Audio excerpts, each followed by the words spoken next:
You open a 3,000-year-old tomb, and suddenly people start dying? Coincidence? Or is it something more sinister? We've all heard the legend of King Tut's curse, but what's the real story? Well, today, we're going to do our own historical investigation to finally get to the bottom of it. All right, our investigation starts right where the legend does, with a seriously chilling warning and a death that nobody could explain, a death that would grab the entire world's attention. This is it, the inscription that supposedly greeted the archaeologists, this dire warning they said was found on a clay tablet right at the tomb's entrance. These words, well, they set the stage for everything that came next. And sure enough, just months after the tomb was unsealed, it looked like the warning came true. Lord Carnarvon, the guy who paid for the whole expedition, died suddenly in Cairo. The official cause? An infected mosquito bite. But with his death, a media frenzy was born. But here's where it gets really weird. It wasn't just his death. It was all the spooky coincidences around it. The story goes that at the exact moment he died, all the lights in Cairo went out. No explanation. Miles away in England, his dog, Susie, howled and just dropped dead. Oh, and just 12 days earlier, a novelist had publicly warned him this would happen. For the public, this was it. This was proof. This was revenge from beyond the grave.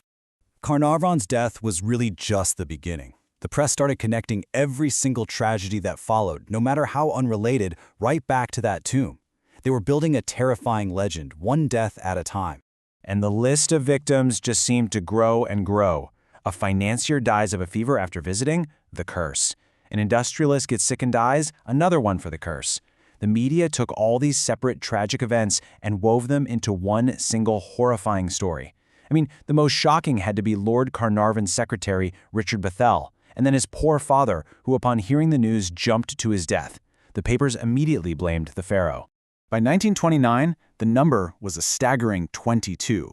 That's how many deaths the press had linked, directly or indirectly, to opening that tomb. 22 became this powerful symbol that basically cemented the curse in everyone's minds. And then came the final irrefutable proof. Or so they thought.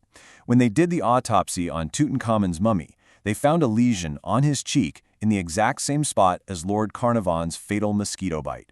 For anyone who believed this was it, the smoking gun, a supernatural connection across 3,000 years, the legend was complete. But, a good investigation always looks past the headlines. So it's time we shift from the myth to the facts and start unraveling this whole thing, piece by fascinating piece. Okay, let's start with the thing that kicked this whole story off, that terrifying inscription. But here's the question, was it ever actually there? So get this, the truth is, the curse was a complete fabrication, never existed. Years later, it came out that a journalist had asked the team about curses. They hadn't found one, but they didn't exactly deny the rumor either. All it took was a little smile, and the reporter ran with it. Inventing the story of the clay tablet, the world's most famous curse was born from a reporter's imagination. And once you take away the inscription, all the other supernatural stuff starts to fall apart. Lord Carnarvon? He was in terrible health for years. That's why he was in Egypt in the first place. And in 1923, before antibiotics, an infected bite could easily kill you. Then there's the science. We now know that sealed tombs can have dangerous mold spores that can cause fatal lung infections. And that big Cairo blackout? Yeah, those were super common back then.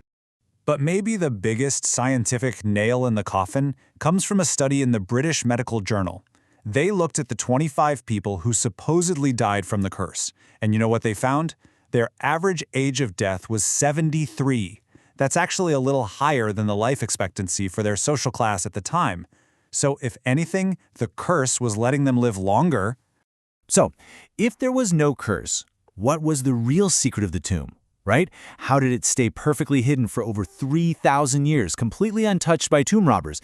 The answer isn't magic. It's the tragic story of the boy king himself. The tomb's greatest protection wasn't a spooky ward. It was the simple, incredible fact that its occupant, Tutankhamun, was deliberately erased from history. He was forgotten. See, Tut was born into total chaos. His father, Akhenaten, was this religious revolutionary who threw all of Egypt into turmoil. And on top of that, the royal family practiced a lot of inbreeding. We now know Tut's parents were actually brother and sister, a union that pretty much doomed him from birth. The genetic consequences were just devastating.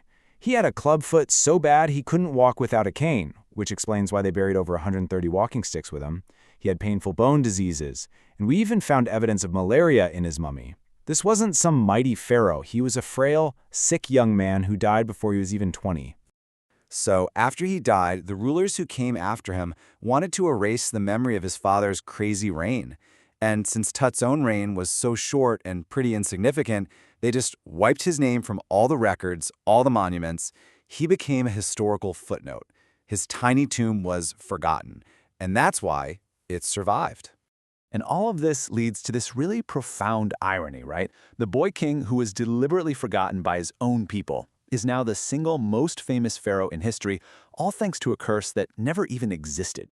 I mean, the final proof is right here. Just look at the people who should have been the curse's #1 targets. Lady Evelyn, the first woman in the tomb, lived to be 78. The doctor who did the autopsy lived to be 87. And Howard Carter, the man who actually broke the seal, he lived for another 16 years. For the rest of his life, reporters would hound Carter about this curse, and his response was always the same simple, powerful fact: I am still alive. It's kind of the ultimate mic drop, isn't it? There's this beautiful belief from ancient Egypt. The true death, final death, only happens when you're totally forgotten, when no one says your name anymore. The pharaohs who came after Tut tried to sentence him to that fate. And yet, they failed spectacularly. That sensational, completely made-up story of a mummy's curse is the very thing that made sure that 3,000 years later, the whole world would know his name.